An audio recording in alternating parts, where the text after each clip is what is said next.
Still not quite achieving full marks within this section of the exam? Well, time for another outstanding grade 9 response with further reflections on what is needed to get there. So stay tuned.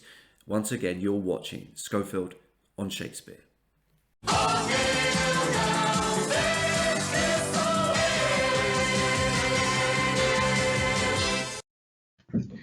Here's what I'll be covering in this video.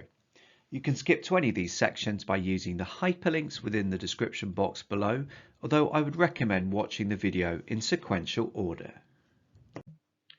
I've covered the mark scheme in detail in previous videos, so I will whiz through this here. Extremely well written, sharply focused arguments, excellent understanding of play. Plenty of embedded quotations, including some memorized. Post-quotation, plenty of exploration of individual words, their effect, and the form and structure. And your writing is more technical due to the regular use of subject terminology. So, here's the question. Explore a moment in the play where two characters have a serious disagreement. In terms of structuring your paragraphs, this again is something I have discussed in previous videos. In summary, kick off the first main paragraph with a point which answers the question using a key word from the question, in this case disagree or disagreements. Use a short, interesting quotation to back up your point, which you explore in close detail. You then develop your argument further, showing off your detailed understanding of the play as a whole and extend your original point. Time to let you loose on your own response. Remember, you have 30 minutes to answer this part of the exam. You can choose which moment to refer to, or you can use the moment I would choose, which is about to appear on screen. Press pause to get started.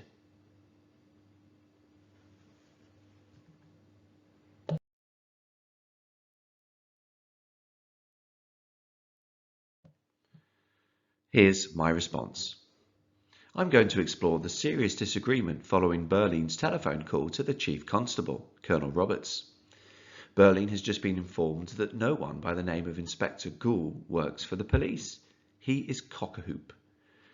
Sheila and Eric disagree fundamentally with their father's belief that the fact their recent visitor wasn't a police inspector means that they can now relax and draw a line under what has just happened.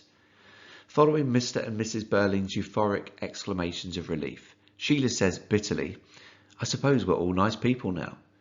The tone here is deeply sarcastic, as confirmed by the use of the adverb bitterly within the stage directions.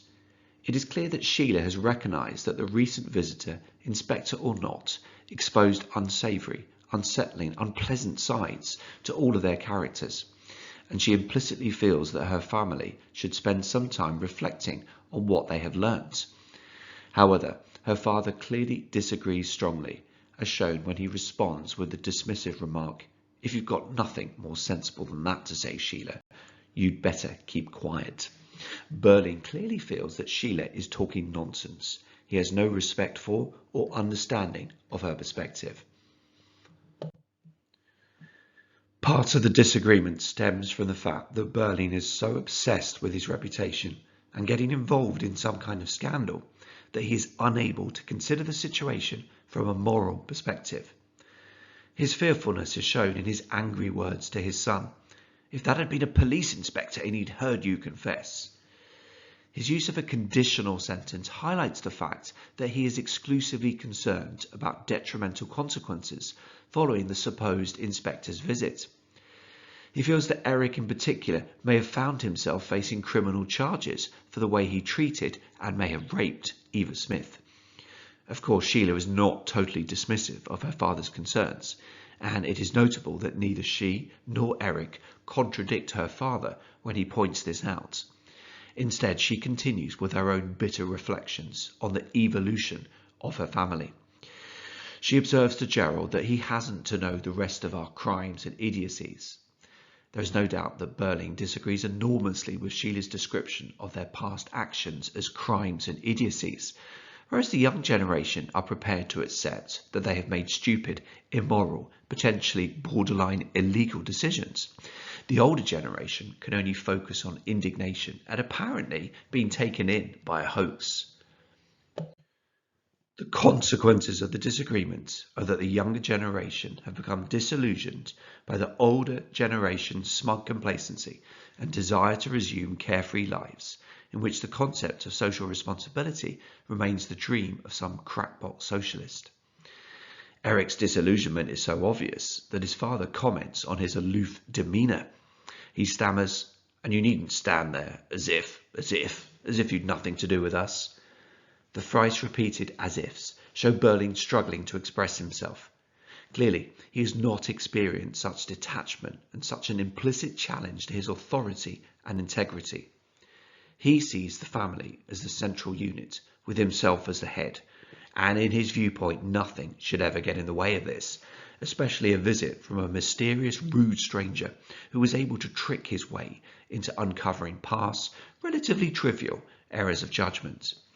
However, Eric's sulkiness and refusal to follow his instructions to sit down show that he is no longer prepared to follow his father's instructions or even fully respect him. Whilst this moment may not consist of a blazing confrontation, it is implicitly clear that Sheila and Eric disagree fundamentally with their parents' smug values and ignorant refusal to broaden their perspectives to encapsulate the possibility of compassion and empathy for those outside this overly cosy, port-infused dining room. Whilst the children rarely directly challenge their parents, their simmering rage is seen in sarcasm, sulkiness, and their outright refusal to start celebrating a return to staid past prejudices. So, what do you like about this response? What makes it interesting? How does it achieve the criteria within the mark scheme?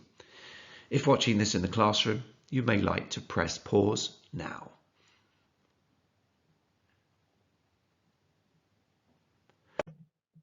Here are a few of my reflections. The argument is sharply focused, interesting, and avoids oversimplification. It would be too simplistic to say that Berlin is obsessed with his reputation, whereas Sheila thinks that this isn't important. It is more that Sheila thinks this is comparatively unimportant in relation to the death of a poor, innocent woman in excruciating pain. AO1 is also about the detailed understanding of text and your critical style. Note occasional flamboyance within my essay, seen within the description of Berlin's dismissiveness towards socialist ideology. For him, the concept of social responsibility unquestionably remains the dream of some crackpot socialist.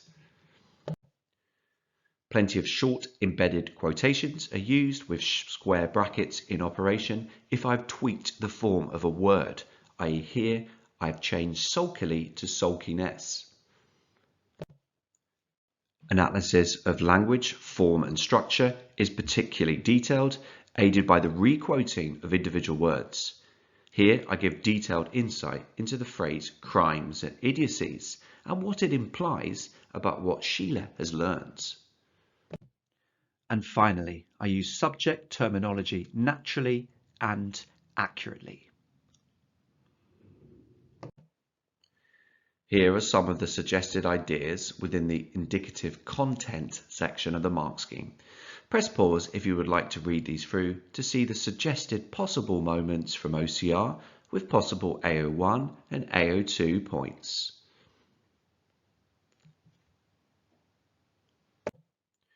You may also be interested in this OCR Exemplar Candidate response, which achieved 19 out of 20. This candidate wrote, "One moment in an inspector calls where two characters have a serious disagreement is in Mr. Berlin's confession against the inspector through their ideological differences and opinions. Priestley deliberately created the characters to represent the capitalist, Mr. Berlin, and the socialist, Inspector Gould. They are intended to have different personalities that are incompatible with one another in order to emphasize the change that needed to be made in the 1945 society in England. Mr. Burling discusses how he had to dismiss Eva Smith from his factory and she had to go. He implies that there was no other way he could have dealt with the situation. The inspector contradicts Mr. Burling by saying it is better to ask for the earth than to take it, after Mr. Burling admits they were asking for higher wages. The inspector's sentence implies that Mr. Burling is greedy and disrespectful. He will not ask, he will take a mere violent action as he believes he is within his own right to do so. Priestley here is saying to the audience we must consider our own actions and what is right and fair instead of making assumptions. The characters are also opposed as they gain power in different ways. Whereas Mr. Burling is described in the stage directions as a rather portentous man, however, upon the inspector's entrance he creates an impression of massiveness, solidarity and purposefulness. The triplination Priestley uses emphasizes the power the inspector has, and this as all Mr. Burling wants to be, yet he cannot gain this power except through his social status. Mr. Burling describes, I was an alderman and Lord Mayor 2 years ago. The hyphen used in his line implies he is nervous around the inspector and feels he must try to improve him. Yet he argues in his manner, through the stage directions, somewhat impatiently, and through his disrespectful attitude. I don't like your tone, Inspector. The inspector's short, snappy sentences only infuriate Mr. Burling more as he retorts, sorry, but you asked me a question. The shortness shows the lack of compatibility between the two and how neither will be able to come to an understanding of the other because they make no effort to reconcile. The disagreement also occurs from Mr. Burling's lack of understanding of his own actions in the situation. He says, I cannot accept any responsibility, showing his lack of empathy. This presents his character as inhumane and insensitive towards others, creating a dislike for him in the audience's reaction. Mr. Burling does not understand. If we were responsible for everything that happened to anybody we'd have anything to do with, it would be very awkward, wouldn't it?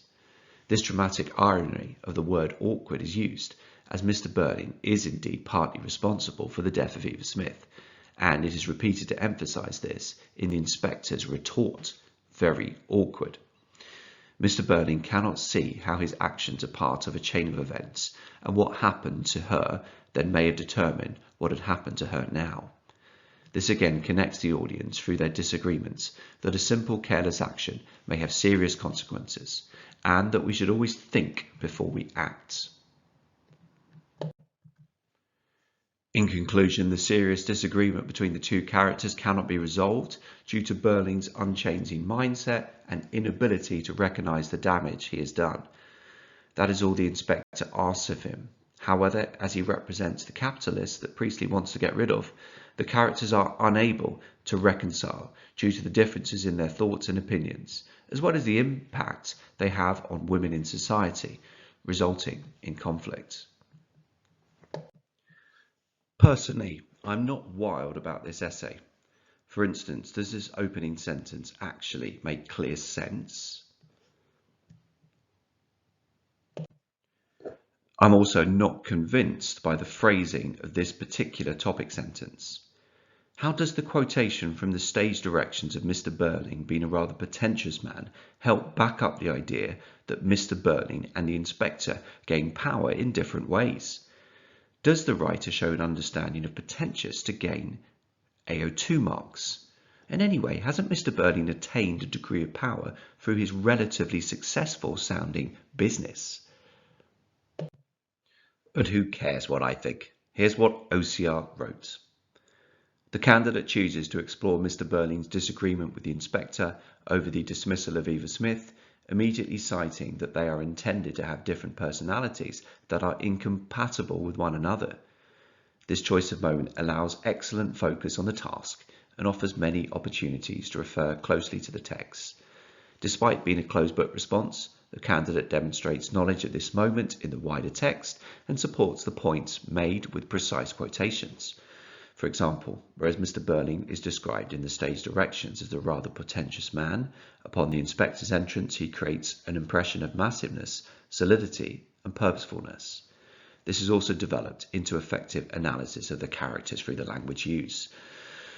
The triplication Priestley uses emphasizes the power the inspector has, and this as all Mr. Burling wants to be.